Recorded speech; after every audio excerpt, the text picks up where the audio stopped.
I'm not an inspirational speaker. I've never lost a limb on a mountainside, metaphorically or otherwise, and I'm certainly not here to give career advice because, well, I've never really had what most would consider a job.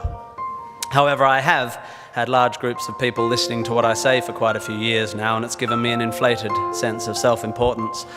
So I will now, at the ripe old age of 37.9, bestow upon you 9 life lessons.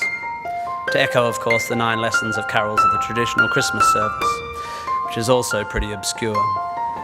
You might find some of this stuff inspiring, you will definitely find some of it boring, and you will definitely forget all of it within a week.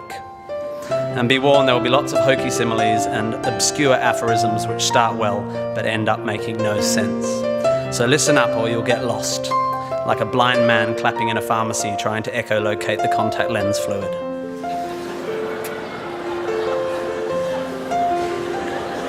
Looking for my old poetry teacher. Here we go. Ready? 1, you don't have to have a dream. Americans on talent shows always talk about their dreams. Fine, if you have something you've always wanted to do, dreamed of, like in your heart, go for it. After all, it's something to do with your time, chasing a dream. And if it's a big enough one, it'll take you most of your life to achieve, so by the time you get to it and are staring into the abyss of the meaninglessness of your achievement, you'll be almost dead, so it won't matter. I never really had one of these dreams, and so I advocate passionate dedication to the pursuit of short-term goals. Be micro-ambitious. Put your head down and work with pride on whatever is in front of you. You never know where you might end up. Just be aware the next worthy pursuit will probably appear in your periphery, which is why you should be careful of long-term dreams. If you focus too far in front of you, you won't see the shiny thing out the corner of your eye. Right? Good. Advice, metaphor. Look at me go. 2, don't seek happiness. Happiness is like an orgasm. If you think about it too much, it goes away.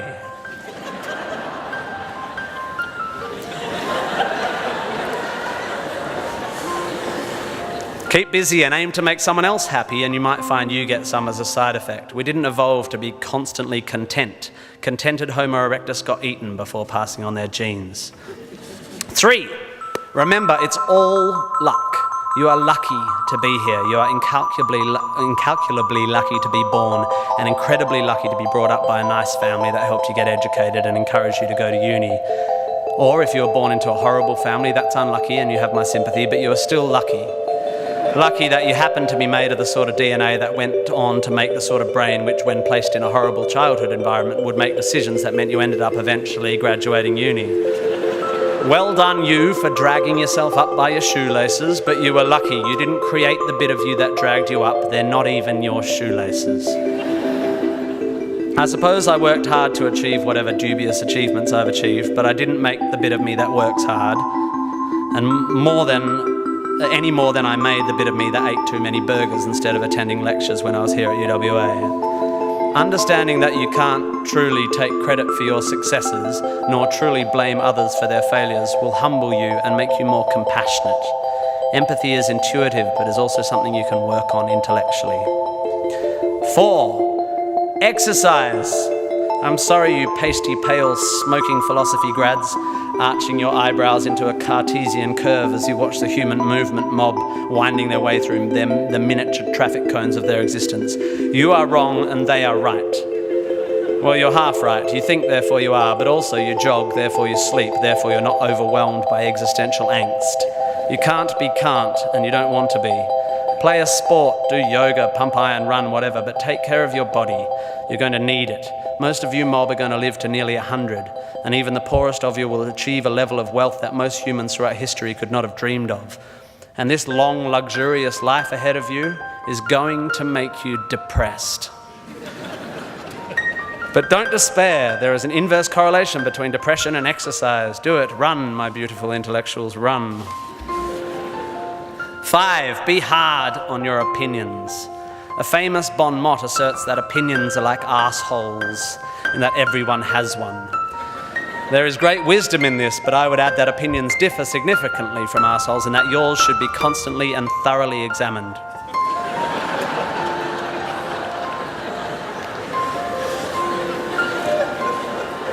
I used to do exams in here.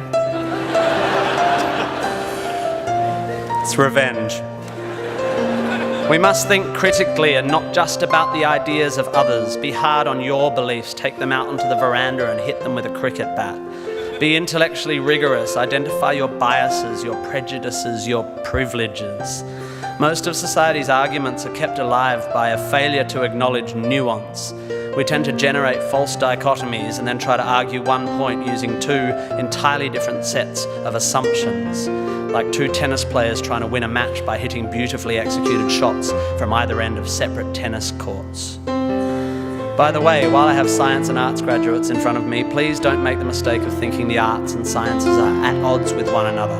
That is a recent, stupid and damaging idea. You don't have to be unscientific to make beautiful art, to write beautiful things. If you need proof, Twain, Douglas Adams, Vonnegut, McEwan, Sagan, Shakespeare, Dickens for a start. You don't need to be superstitious to be a poet. You don't need to hate GM technology to care about the beauty of the planet.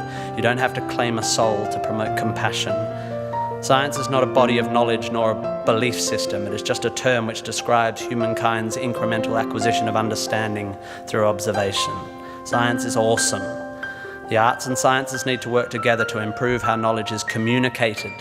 The idea that many Australians, including our new PM and my distant cousin Nick Minchin, believe that the science of anthropogenic global warming is controversial is a powerful indicator of the extent of our failure to communicate. The fact that 30% of the people in this room just bristled is further evidence still. The fact that that bristling is more to do with politics than science is even more despairing. 6. Be a teacher. Please, please, please be a teacher. Teachers are the most admirable and important people in the world. You don't have to do it forever, but if you're in doubt about what to do, be an amazing teacher. Just for your 20s, be a teacher. Be a primary school teacher, especially if you're a bloke. We need male primary school teachers. Even if you're not a teacher, be a teacher. Share your ideas. Don't take for granted your education. Rejoice in what you learn and spray it.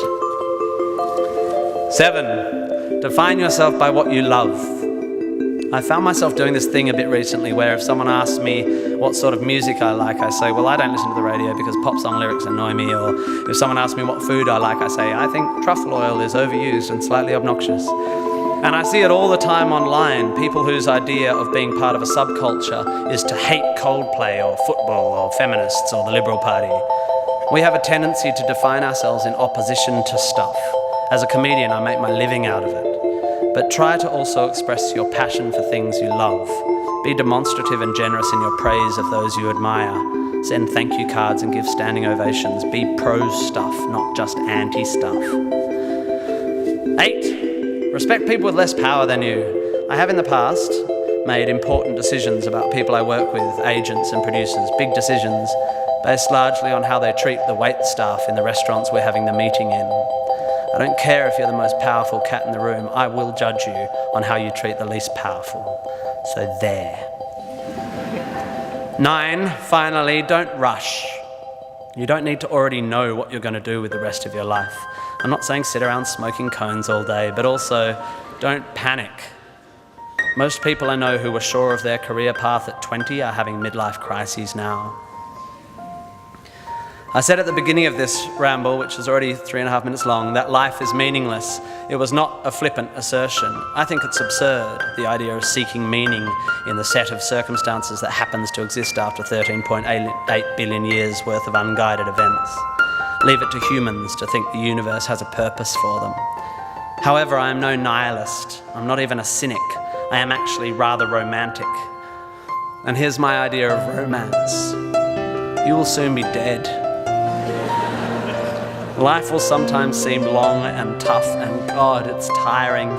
And you will sometimes be happy and sometimes sad, and then you'll be old, and then you'll be dead. There is only one sensible thing to do with this empty existence, and that is fill it. Not fill it, fill it.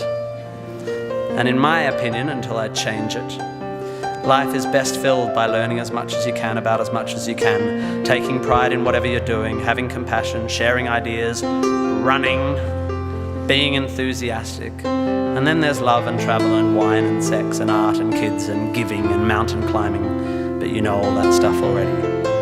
It's an incredibly exciting thing, this one meaningless life of yours. Good luck, and thank you for indulging me.